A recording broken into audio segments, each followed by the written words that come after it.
Dare I look at another video from Mike? Let's check it out. If you're watching the news or listening to most politicians, it's a scary time to be alive. While information gets blown out of proportion for the sake of clicks, views, and votes, we're left adrift in a sea of vaguely scary news. Hey, what do you know? That's true. Here's why Americans need to start thinking for themselves and stop making some of their most important decisions based on fear.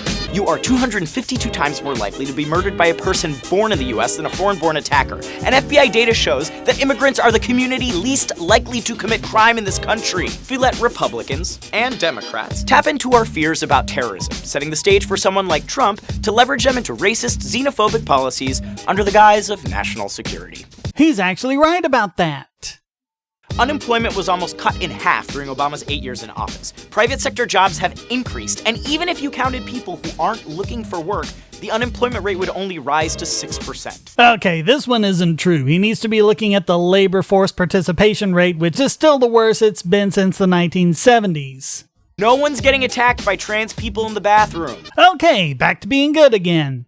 And some estimates put the risk of being murdered as a trans person 10 times higher than the general populations. I thought this video was supposed to be against fear-mongering. Look, there aren't enough trans people in the country to get good statistics on this. It's all noise. The only thing actually dividing us are legislators lying to their constituents. Absolutely. So how do we combat misleading or fake news that leaves Americans afraid, divided, and uninspired? It's gonna take everyone, but it starts with doing the work yourself. Find research from reliable sources, scientific data, or a goddamn history book. While there are scary and violent realities out in this world, choosing our leaders, crafting our laws, and creating community shouldn't be decisions motivated by fear. It takes bravery to seek out the truth. So don't be scared stupid. Wow, that was a pretty good video. Okay, he faltered a few times when the facts went against his ideology, but maybe Mike's trying to do things a little better now. Well, let's see what their next video is. Oh, for crying out loud.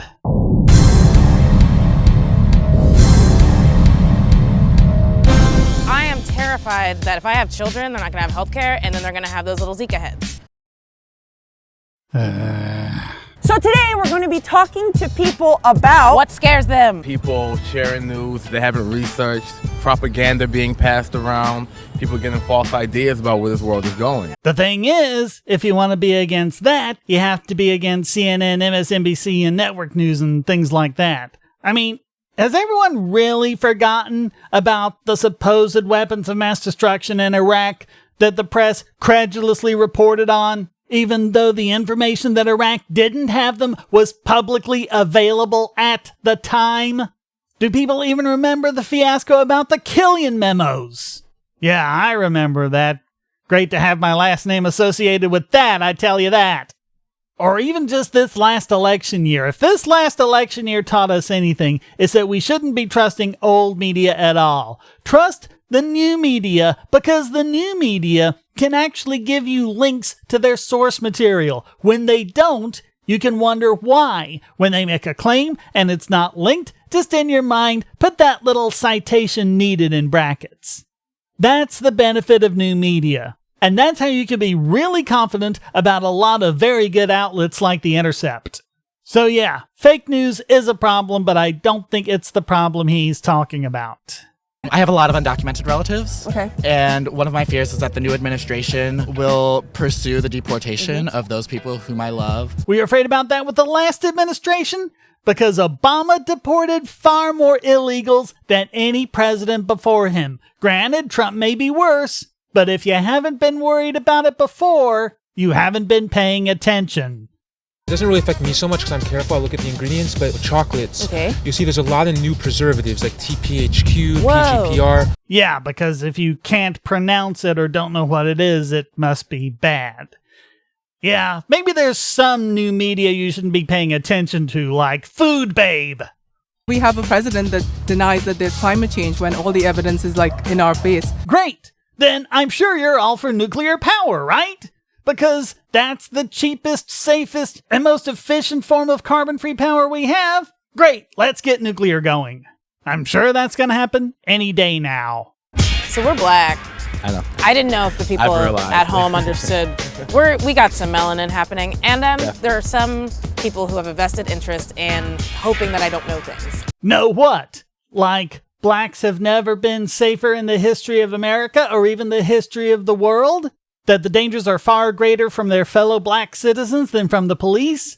And that the police are far more likely to assault white citizens than black?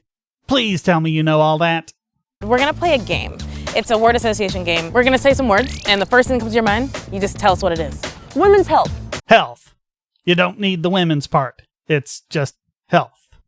Yes, there are some issues that are particular to women, just as there are some issues that are particular to blacks, just as there are some issues particular to people of Scandinavian descent. But you don't need to categorize things. Reproductive rights. Yeah. Oh, yeah, because men don't have those. I forgot. Sorry. Zika? A virus about which I know very little, but fear very much. Now, you see, at least he was honest about that. I can respect that. He fears it a lot, but he knows very little about it. Maybe if he educated himself, he wouldn't be so fearful. You know what I like about you? When you don't know about something, you don't pretend that you do.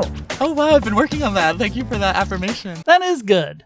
The question is, why is it so rare? I've been noticing this. This is a trait that everyone admires. You'd think that more people would aspire to it. But it seems like we've just been sinking more and more into the depths of black and white fake certainty. My side is right, the other side is evil. Taxes. Theft. Alt's right. A made-up word used to disparage a side that disagrees with you. White supremacists, neo-Nazis. Yeah, those are pretty much gone from American society. They're around, but like I said a couple of videos ago, they're pretty much a bunch of rednecks having barbecues. They're not really any threat now. Russia. Don't like them, but I don't think they hacked the election. So what did we get out of this today? There are a lot of fears that I hadn't considered. Maybe none of them should be considered. Maybe, and here's a radical thought, maybe we have it pretty good. As fearful as we are to have our children walk the streets, they've never been safer doing so. As much as we're afraid of crime, it hasn't been lower for close to a century.